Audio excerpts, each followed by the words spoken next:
Hi friends, இன்றைக்கி mini vlog 7. இன்றைக்கி வீடியோவில் புத்துக்கண்ணுக்கு சேவலம் இருக்க போகிறோம்.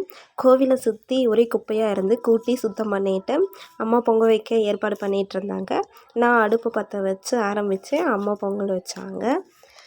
வீட்டு பக்கத்தில் 2 தடவை பாம்பு பார்த்தேன். அப்போது இனிமேல் பாம்பு கனவுலேயும் சரி நேர்லேயும் சரி பார்க்கக்கூடாதுன்னு சொல்லி புத்துக்கண்ணுக்கு வேண்டுதல் வச்சுருந்தோம். ஸோ அதை நிறைவேற்றுறதுக்காக கோயிலுக்கு வந்திருந்தோம். புத்துக்கண்ணுக்கு சிவப்பு சீலை எடுத்துகிட்டு வந்திருந்தோம். அதை அப்பாவும் மாமாவும் கட்டி விட்டுறாங்க. பாம்பு இந்த பொந்து வழியாக தான் வரும் போகும். பாம்புக்கு பாலும் முட்டையும் வச்சு படையல் போட்டு தேங்காய் உடைச்சி சாமி கும்பிட்டு காவு கொடுத்து குழந்த வரம் கிடைக்க தொட்டிலெல்லாம் கட்டி போட்டுட்டு வந்திருந்தோம். வீட்டுக்கு வந்து நாட்டுக்கோழி குழம்பு ரெடியாக டைம் ஆகும். அதனால் உப்புமா கிளறி சாப்பிட்டுட்டு அப்புறம் ரெடி பண்ணி சாப்பிட்டோம். சாரி, ஷூட் பண்ண முடியல.